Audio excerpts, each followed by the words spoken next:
My 6-year-old daughter exposed my wife's darkest secret. The grocery store was crowded on a Saturday morning, the kind of chaos that makes you question every life decision that led to weekend errands with a 6-year-old. My daughter Lily was sitting in the cart, swinging her legs, and humming something from that animated movie she'd watched 17 times in the past week. My wife Natalie was 2 aisles over comparing organic yogurt brands while I grabbed cereal. Normal. Completely, perfectly normal. Then Lily looked up at me with those big brown eyes that could melt steel and asked in her painfully loud child voice, "Daddy, why does Mommy take so many pictures of you sleeping?" I froze with a box of cornflakes halfway to the cart. "What do you mean, sweetheart?" She tilted her head like I'd asked something obvious. "At night, when you're sleeping, she takes lots of pictures with her phone. Sometimes she just stands there and watches you. I see her when I wake up to use the bathroom." The cereal box slipped from my hand and hit the floor with a hollow thud. An elderly woman beside me gave me a concerned look before moving past with her cart. My daughter continued swinging her legs, completely unaware that she'd just shattered something fundamental in my understanding of my marriage. "She watches me sleep?" My voice came out strained, trying to sound casual while my heart rate spiked. Does she do anything else?" Lily nodded enthusiastically. "Sometimes she touches your face really softly, and she whispers things, but I can't hear what she says. One time I asked her what she was doing, and she said it was a grown-up thing, and I should go back to bed." She paused, then added, "She looked really sad, Daddy, like when I broke her favorite cup and she tried not to cry." I picked up the cereal box with shaking hands, my mind racing through explanations that might make this normal. Natalie and I had been married for 8 years, together for 10. We'd met at a friend's wedding where she'd been the photographer and I'd been the best man. She'd taken candid shots of me laughing with friends, and later told me those photos showed something genuine she wanted to capture more of. We'd fallen in love over late-night conversations about art and life, and the strange beauty in ordinary moments. Photography was her passion, her career, her way of seeing the world. But this felt different, watching me sleep, taking photos while I was unconscious, and doing it enough that our 6-year-old had noticed multiple times. "How many times have you seen Mommy do this?" I asked carefully, kneeling down to Lily's level. She scrunched up her face in concentration. "Lots. Maybe, I don't know numbers that big, Daddy, but more than my fingers, more than 10 times. My wife had photographed me sleeping more than 10 times that our daughter had witnessed. How many times had it happened when Lily hadn't woken up?" Natalie appeared at the end of the aisle, 2 containers of yogurt in her hands, smiling at us. That smile I'd loved for a decade suddenly looked different, foreign. "What are we talking about over here?" she asked brightly, approaching with the casual ease of someone who had no idea their secret had just been exposed by a first grader. I stood up, forcing my expression neutral. "Just trying to figure out which cereal. You know how Lily changes her mind every week." Natalie laughed and ruffled Lily's hair. "Last week it was the one with the tiger. This week probably the one with the rainbow bird." She dropped the yogurt into the cart, and I watched her face carefully. No guilt, no nervousness, just my wife doing Saturday morning shopping like we'd done hundreds of times before. We finished shopping while I operated on autopilot, my thoughts circling around Lily's revelation. I studied Natalie's behavior for anything unusual, but she was perfectly herself, commenting on items we needed, checking our list on her phone, debating whether to try a new brand of pasta sauce. When we got home, I told Natalie I'd handle putting groceries away while she helped Lily with a puzzle. I needed time to think without her noticing the cracks forming in my composure. While organizing the refrigerator, I replayed every recent night. Had I noticed her getting up? I was a heavy sleeper, something Natalie had always teased me about. Said she could probably rearrange the entire bedroom and I wouldn't notice. I'd thought it was a joke, a loving observation about one of my quirks. Now it felt like an admission. That night, I lay in bed pretending to read while Natalie showered. Our bedroom looked the same as always.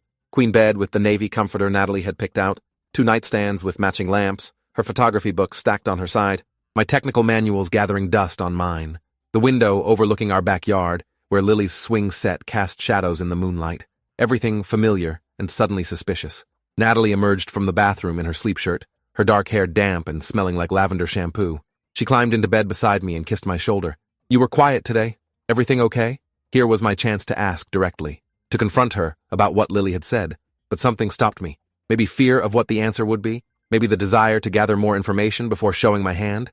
Maybe just the cowardice of not wanting to blow up my marriage based on a 6-year-old's observations. "Just tired. Work's been intense." She nodded and settled against her pillow. "Well, sleep well. Love you. Love you too." I turned off my lamp and lay in the darkness, staring at the ceiling. Beside me, Natalie's breathing gradually deepened into sleep. I waited, forcing myself to remain still, to breathe evenly, to appear unconscious while every nerve in my body was alert. An hour passed, maybe more. Then I felt it, the subtle shift of the mattress as Natalie moved, the faint rustle of sheets. I kept my eyes closed and my breathing steady, fighting every instinct that screamed to open my eyes and confront her. Through my eyelashes, Barely visible in the darkness, I saw Natalie sitting up in bed, just sitting there, looking at me.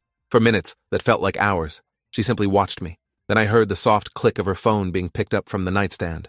The faint glow of the screen illuminated her face, and I saw an expression I'd never seen before, something between grief and longing and a desperation that made my chest tighten. The camera shutter sound was barely audible, silenced, but not completely muted. 1 photo, 2, 3. She leaned closer, studying me through her phone screen like I was a stranger she was trying to memorize. Then she set the phone down and did something that made my blood run cold. She reached out with a trembling hand and touched my face, her fingers tracing my jaw with such gentleness, it felt like she was saying goodbye.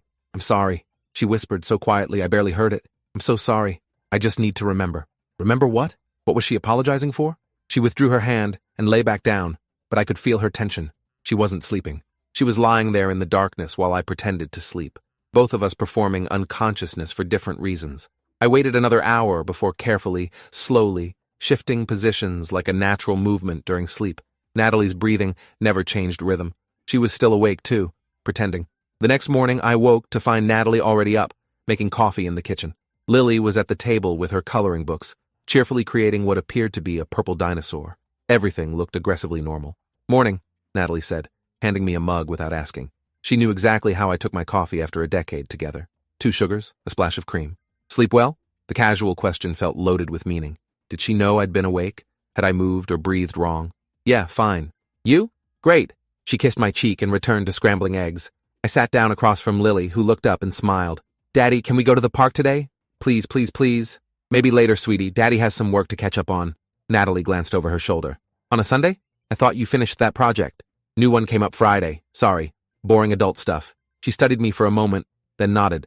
"Okay, Lily and I can go to the park. You get your work done." After breakfast, they left for the playground. I watched them drive away from our living room window, then immediately went to Natalie's office.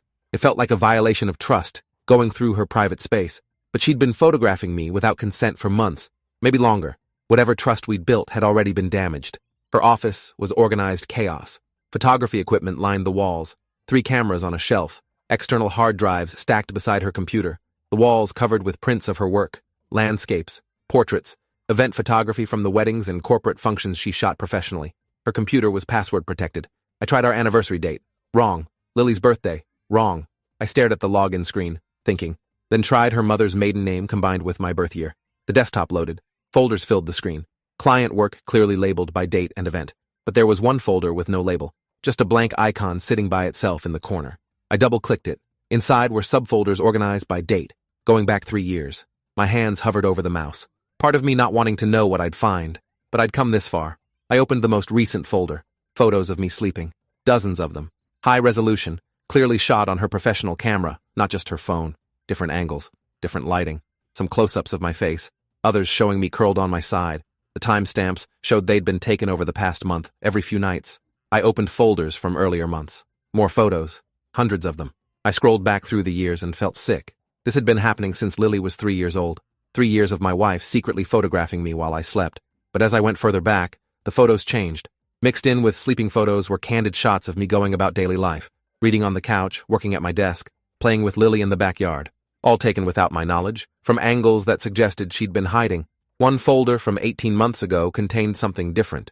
A document file titled, Before and After. I opened it. Inside was a medical report. Natalie's name at the top, MRI results. Brain imaging, terminology I didn't fully understand but could piece together. Glioblastoma, grade 4, inoperable. The date was from 2 years ago. I read the report 3 times before the words really sank in. My wife had brain cancer, terminal brain cancer, and I'd known nothing about it. The document continued with treatment notes, radiation therapy, chemotherapy, dates of appointments that lined up with days she'd said she was doing photo shoots or meeting clients.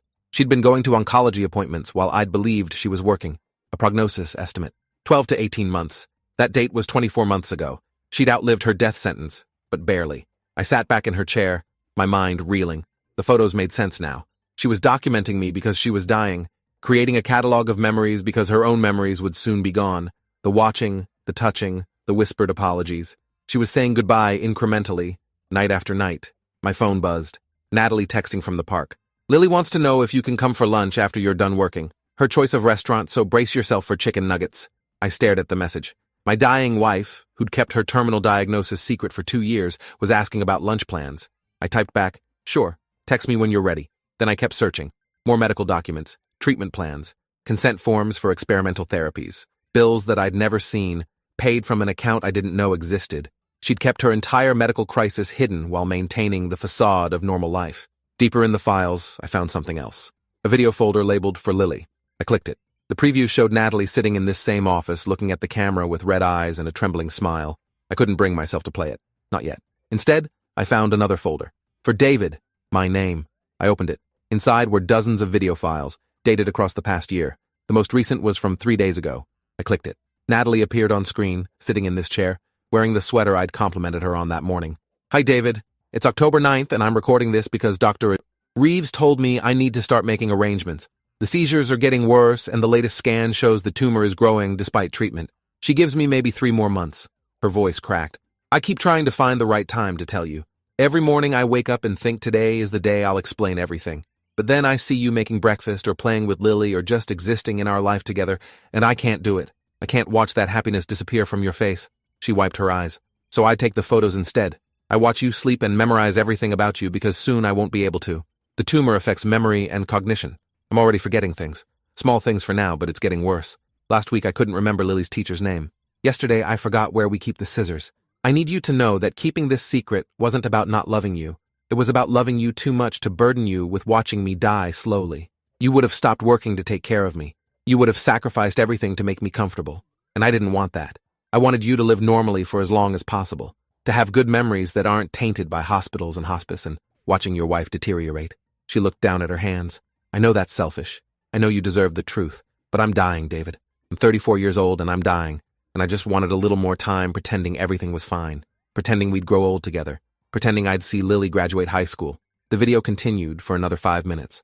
Natalie detailed her symptoms. The headaches that had led to the initial diagnosis. The vision problems she'd hidden. The memory lapses she'd covered by making lists and setting reminders. She'd been meticulous about concealing her decline. Then she outlined practical matters. The life insurance policy she'd increased. The college fund she'd maxed out for Lily. The legal documents giving me sole medical power of attorney when she could no longer make decisions. She'd planned for her death while I'd planned our vacation to the mountains next summer.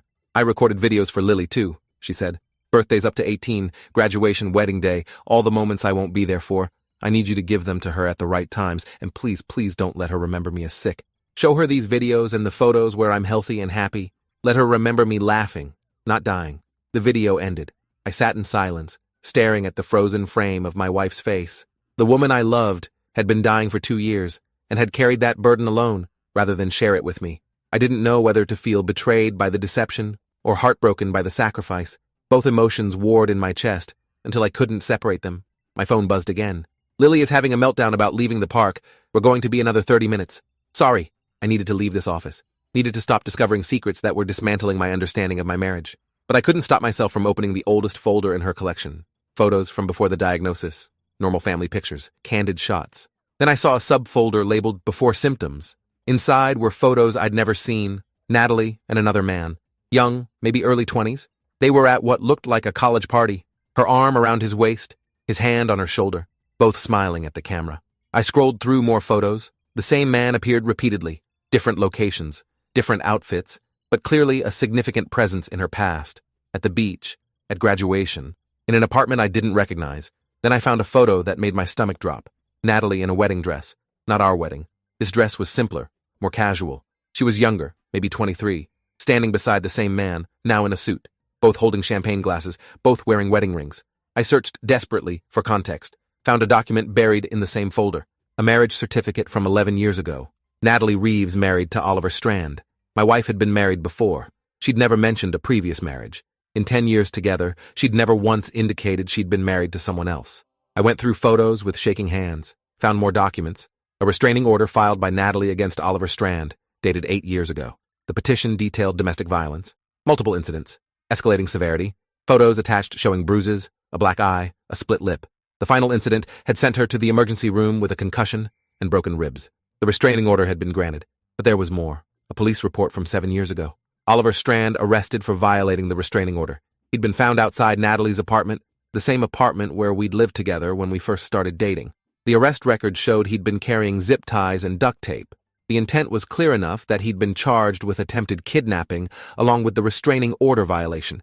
He'd served 3 years in prison, released 4 years ago, and I'd never known any of this existed. Natalie had completely erased this part of her past from our relationship.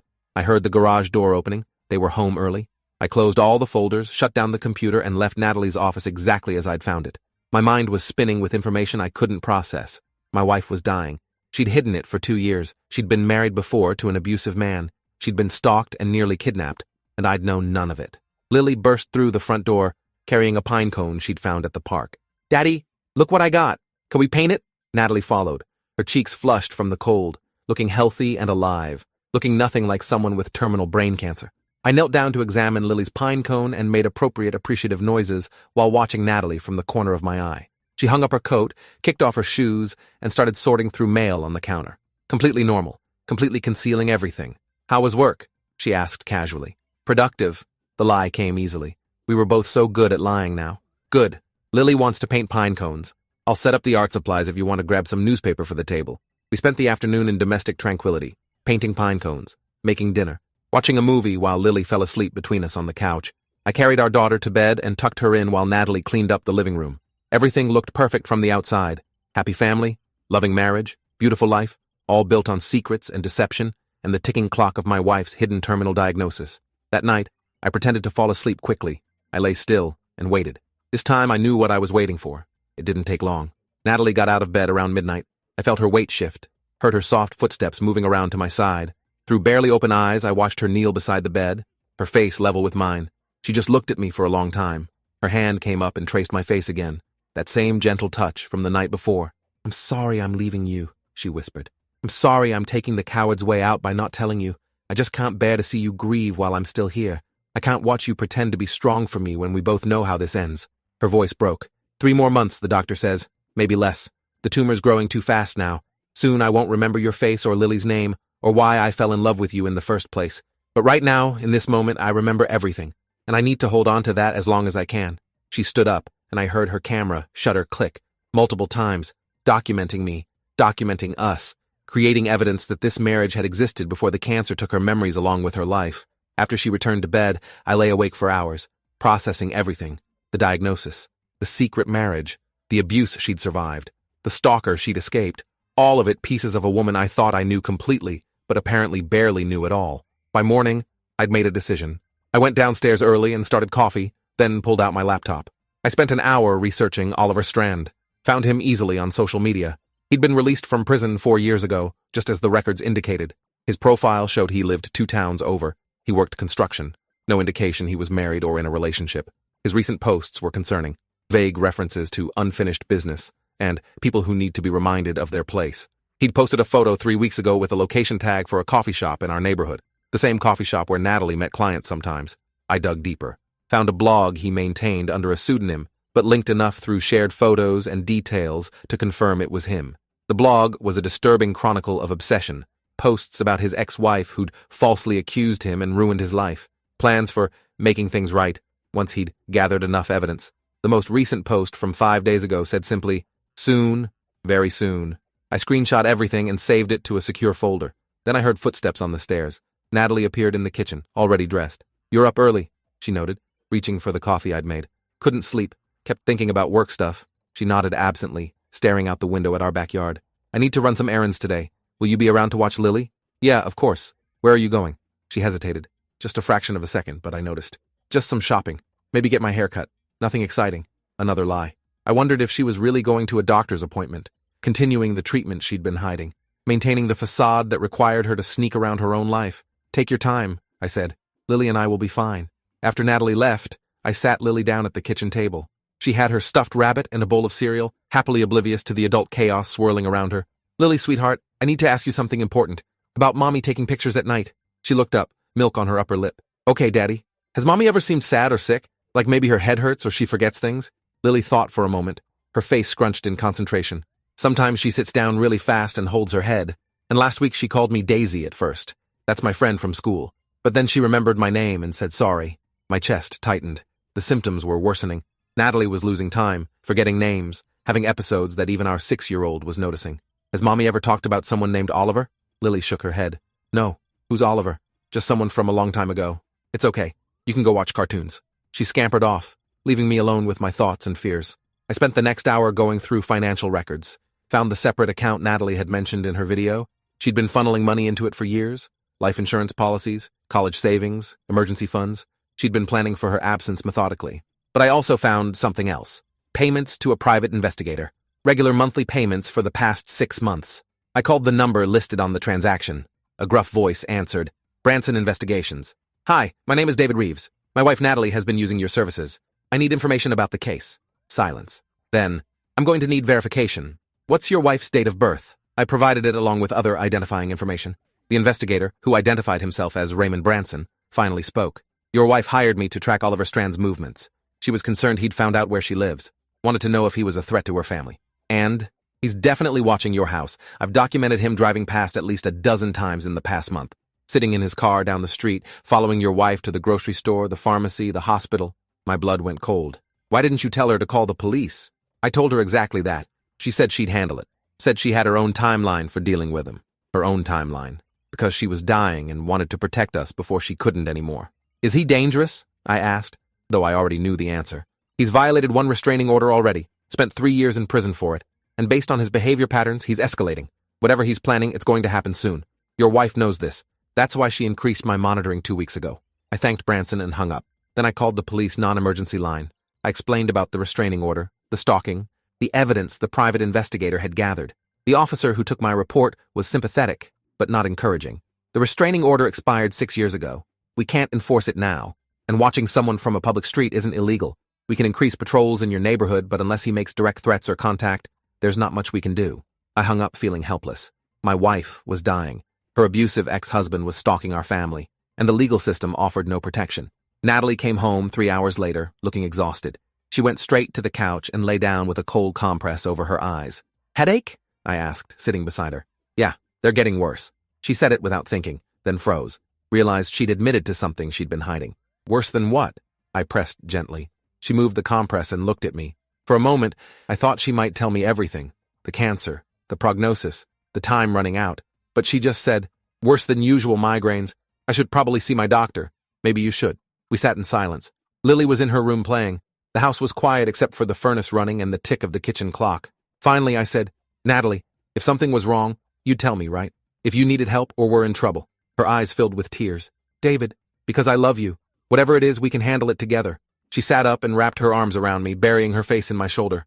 I felt her shaking with silent sobs. "I love you too. So much. More than you know. Then trust me. Whatever you're carrying alone, let me help carry it." She pulled back and wiped her eyes. "I'm just tired and scared, but not about anything you can fix. Try me." She searched my face like she was memorizing it. Then she kissed me, desperate and clinging. When we broke apart, she said, "I need to paint. Clear my head. Will you be okay with Lily for a few hours?" I nodded and watched her go upstairs to her studio. I heard the door close and lock. She wanted privacy. Instead of respecting that, I went to the garage and found the ladder, positioned it outside her studio window, which faced the side yard, climbed up carefully and peered through the gap in the curtains. Natalie wasn't painting. She was sitting at her desk with her phone, typing frantically. I pulled out my phone and opened our wireless carrier's account. Used the family tracking feature she'd set up years ago for safety. Her phone was active. I could see she was texting someone. I couldn't see the messages, but I could see the number. I screenshot it and climbed down. Back in the kitchen, I called Branson again. "That number you're about to give me is Oliver Strand's," he said before I could speak. I saw it come up on my monitoring. She's been texting him for the past week. Why would she be in contact with him? You'd have to ask her. But based on the frequency and timing, I'd say she's either trying to negotiate with him or she's planning something. Either way, it's not good. After I hung up, I went back to her office computer. Checked her email this time using the same password. Found a draft email saved but never sent. It was addressed to me. "David, by the time you read this, I'll be gone. Not the way you think. I need you to understand that what I'm about to do isn't about not loving you. It's about loving you and Lily so much that I can't let Oliver hurt you. He knows I'm dying. He's been watching us, and he's planning something. I can't let him follow through." My hands trembled. I kept reading. "He reached out 2 weeks ago. Sent me a photo of Lily on the playground. Said we have unfinished business. Said if I didn't meet him, he'd make sure you and Lily finished what he started with me years ago. I can't let that happen. So I'm meeting him, and I'm not coming back." She was planning to sacrifice herself, to confront Oliver and presumably die at his hands to protect us. Because she was dying anyway and wanted to go out controlling the narrative, protecting her family, rather than wasting away while we watched helplessly. I found more drafts. Letters to Lily explaining that Mommy had to go away but would always love her. Instructions for my future, suggesting I eventually remarry so Lily would have a mother figure. Plans for her funeral down to the music and the flowers. She'd been preparing for this. The photos weren't just about memory. They were about creating evidence of our life together before she erased herself from it.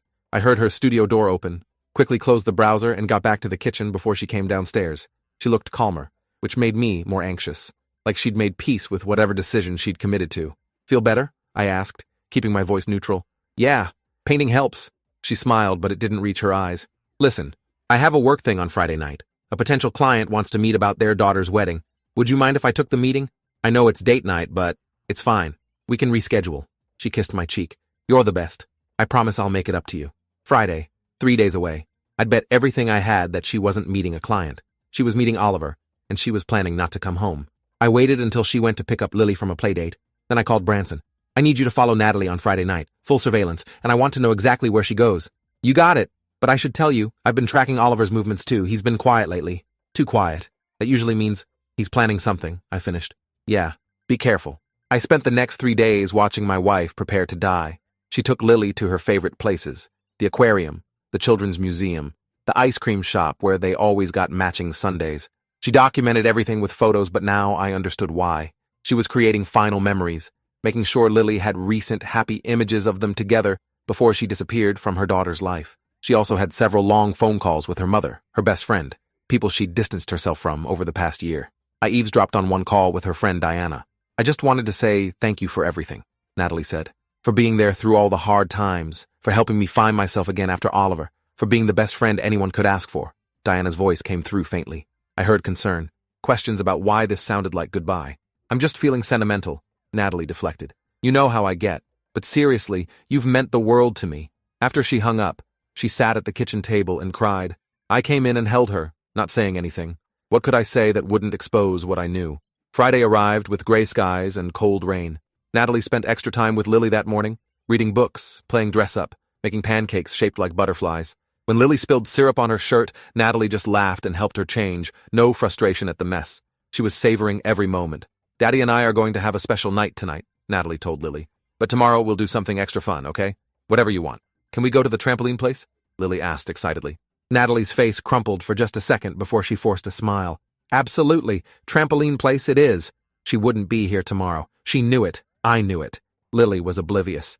That evening, Natalie got dressed carefully. Not client meeting professional. Something else. Dark jeans, a heavy jacket, boots with good traction. She was dressing for confrontation, not conversation. The meeting is at 7, she said, kissing me at the door. I should be home by 9, maybe 10 if they're really chatty about wedding details. Be safe. Text me when you're on your way back. I will. She hugged me tighter than normal. I love you, David. I need you to know that. Whatever happens, I love you. I love you too. I watched her car pull out of the driveway. Then I immediately called Branson. She's moving. Stay on her. I'd already arranged for Lily to stay at my sister's house, claiming Natalie and I needed a date night. My sister had been happy to take her niece for the evening. As soon as they were settled, I got in my car and headed to the location Branson texted me, an industrial park on the outskirts of town. Abandoned warehouses and empty lots. The perfect place for something terrible to happen where no one would witness it. I parked 3 blocks away and approached on foot. Branson had given me the exact building. I saw Natalie's car parked in front. No other vehicles visible, but that didn't mean Oliver wasn't already inside. I circled the building, looking for another entrance. Found a side door partially open. Slipped inside into darkness that smelled of mildew and old machinery. Voices echoed from deeper in the building. I moved toward them, using my phone flashlight sparingly, trying to stay quiet. Did you think would happen? Oliver's voice. Angry. Bitter. You destroyed my life. Sent me to prison. Made sure everyone knew what a monster I was. And now you're dying anyway. Karma's a bitch, Nat. I know. Natalie's voice was calm. Too calm. That's why I'm here. I'm dying in a few months. But you can make it happen sooner. Get your revenge. Just leave David and Lily alone. I reached a catwalk overlooking the main floor. Below, I saw them. Natalie standing near a pile of old equipment. Oliver pacing, something in his hand. A knife. You think it's that easy? He snarled. You think I just want you dead? I want you to suffer. Like I suffered. 3 years in a cage because you couldn't keep your mouth shut. You put me in the hospital multiple times. What did you expect me to do? I expected you to be loyal. I expected you to understand that I loved you. That everything I did was because I loved you. He was screaming now, unhinged. Natalie didn't flinch. You don't love people by hurting them. You hurt me worse. You hurt me with words and lies and legal papers. So yeah, I'm going to hurt you back. But not quick, not easy. He moved toward her, and I couldn't stay hidden anymore. I climbed down the ladder as quickly and quietly as possible, trying to reach them before he got to her. But I wasn't fast enough. Oliver grabbed Natalie by the throat, slamming her against a concrete pillar. She didn't fight back, didn't even try to defend herself. She'd come here to die. "Oliver!" I shouted. He spun, loosening his grip on Natalie in surprise. "What the—" "Let her go. Now!" I stepped into the light cast by his flashlight propped nearby. Oliver's face twisted with rage. "The new husband. How sweet." She brought back up. "I didn't bring him," Natalie gasped. "David, go, please. This doesn't involve you. Like hell it doesn't. You're my wife." Oliver laughed. "Your wife? You know she was mine first, right? You know I taught her everything, made her who she is. And she thanked me by destroying everything." "You destroyed yourself," I said, keeping my voice steady despite my racing heart. "You abused her. You stalked her. You went to prison because you broke the law, not because Natalie lied." "Shut up." He pulled Natalie against him, knife at her throat. "You don't know anything about us, about what we had." I held up my hands, trying to appear non-threatening. "You're right. I don't know your history. But I know Natalie now. And I know she came here to protect our daughter. To protect me. Not because she wanted to." Oliver's expression flickered. "Protect you from what? From me? You think I'm the monster here? I think you're angry. I think you've been nursing that anger for years. And I think hurting Natalie won't make it better. It'll just make you a murderer. I'm already a monster. Might as well earn it." He pressed the knife harder against Natalie's throat. A thin line of blood appeared. "Last chance," I said, pulling out my phone. "I've got 911 on speed dial, and a private investigator who's been documenting your every move for months. You hurt her, you're going back to prison, this time forever. Then I better make it count." He drew the knife back, preparing to slash Natalie's throat. I lunged forward but knew I wouldn't make it in time. Then Natalie moved, fast and unexpected. She drove her elbow into Oliver's stomach, twisted out of his grip, and kicked his knee. The knife clattered to the ground. Oliver stumbled, shocked. Natalie grabbed the knife and held it between them, her hand trembling but her voice steady. "I didn't bring David, but I'm glad he's here, because he needs to see this, needs to understand who I was before I met him. What I survived." Oliver straightened, rage replacing surprise. "You think you've won? You're dying anyway. Brain cancer, right? I saw your medical bills when I broke into your house last month." My blood froze. He'd been inside our house, while Lily was sleeping, while I was sleeping. "Yeah, I know all about your tumor," Oliver continued. "About your treatments. About how you've got maybe 3 months left. So this?" He gestured at the knife. "This is mercy. I'm just speeding up the inevitable." "You broke into our house?" I heard myself ask. "How many times?" Oliver grinned. "Enough. Watched you sleep. Watched your kids sleep. Could have done anything. But I wanted Natalie to know I was there. Wanted her to feel hunted. Like I felt hunted by her accusations." "The photos," I said, understanding suddenly. "Natalie, you weren't just taking photos because of memory loss. You were documenting, creating evidence." She nodded without taking her eyes off Oliver. "I found evidence he'd been in our bedroom. Little things moved. My camera in slightly different positions. I started documenting everything in case something happened to me. So you'd have proof it was him." "How touching," Oliver sneered. "Building a case from beyond the grave. But here's the thing, Nat. I'm not stupid. I wore gloves, left no prints, no DNA. Your photos don't prove anything." "Maybe not, but the private investigator's surveillance footage does," I said. "He's been watching you for months. Has you on video breaking into our house, following Natalie, stalking our family." Oliver's confidence wavered. "You're bluffing." "Am I? Call the police right now. See who they believe. A man with a history of domestic violence and restraining order violations, or the dying woman he's been stalking." We stood in stalemate, Natalie with the knife, Oliver calculating his options, me between them, ready to move if he lunged. Then we heard sirens in the distance, growing closer. Oliver's eyes widened. "You called them before you got here." "Branson did," I confirmed. "The moment Natalie arrived, he's been documenting everything. This whole conversation is probably on audio." Oliver looked toward the door, then back at Natalie. For a moment, I thought he'd run. Instead, he charged at her, apparently deciding if he was going down, he'd take her with him. I threw myself between them, felt impact, weight, the burning sensation of something sharp. We all crashed to the ground in a tangle of limbs. I heard Natalie screaming my name, felt warmth spreading across my side. Oliver rolled away and scrambled for the exit, but police were already entering, flashlights cutting through the darkness. They tackled him before he made it 5 steps. I lay on the cold concrete, Natalie's face appearing above me. "David, oh God, David, you're bleeding. Stay with me. Help is coming." The pain was distant, almost abstract. I could see the terror in her eyes, though. The same terror I'd seen when I discovered her cancer diagnosis. "I know," I managed to say, "about the cancer. Found your files, the videos." Her face crumpled. "I'm sorry. I'm so sorry. I should have told you." "Yeah," I agreed. "You should have, but I understand why you didn't." Paramedics appeared, pushing Natalie aside. I heard terms like knife wound and possible internal bleeding. Felt pressure on my side. Saw them loading me onto a stretcher. "Lily," I said, gripping Natalie's hand. Our daughter needs at least one parent. Don't you dare give up. Don't you dare let this cancer win without fighting. She nodded, tears streaming.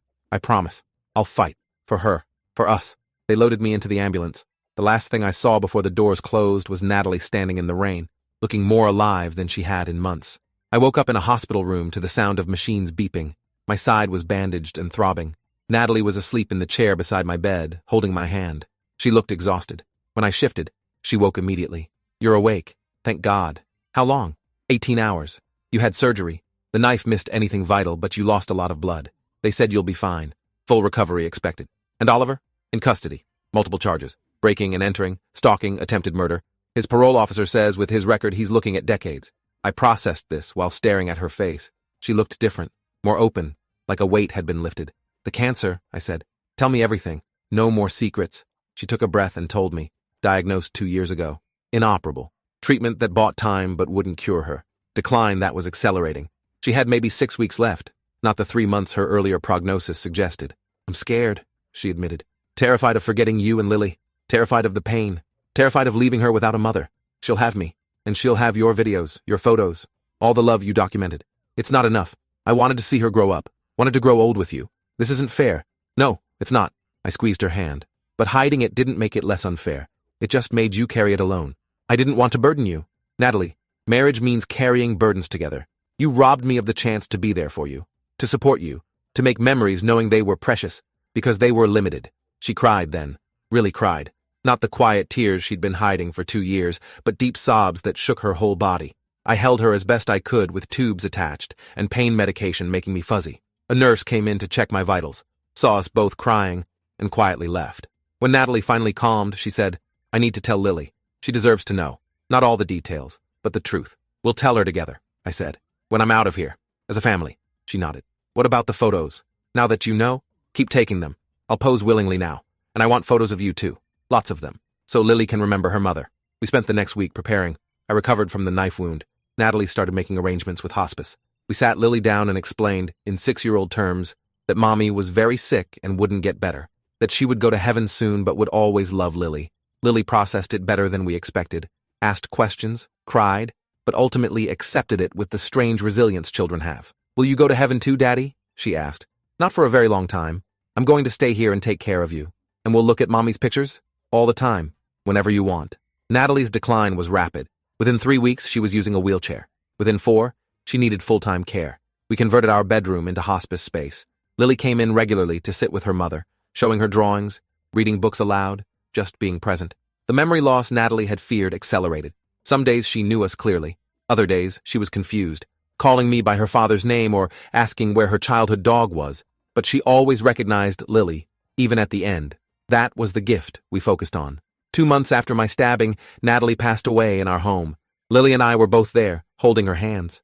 Her last words were, I love you, whispered to our daughter. Lily said, I love you too, Mommy, and Natalie smiled before slipping away. The funeral was small. Her family, our friends, a few of her photography clients whose weddings she'd documented. We played the videos she'd recorded for Lily, and there wasn't a dry eye in the room. Oliver sent a letter from prison. I burned it without reading it. Whatever he had to say didn't matter anymore. In the months that followed, Lily and I built a new normal. We looked at Natalie's photos every night before bed, watched her videos on birthdays and holidays, kept her memory alive through stories and laughter. I found new photos periodically. Natalie had hidden them throughout the house, in books, behind picture frames, tucked into storage boxes. Each one was a gift, a reminder that even when she was dying, she'd been documenting life. On Lily's 7th birthday, I gave her an envelope Natalie had left. Inside was a letter and a series of photos showing Lily as a baby, a toddler, a child. My beautiful girl, the letter began. By the time you read this, I'll be gone. But I need you to know that every single day with you was a gift. You made my life meaningful. You gave me purpose. And even though I can't be there to watch you grow up, I'm so proud of the person you're becoming. The letter continued with advice, with love, with promises that death couldn't keep Natalie from watching over her daughter.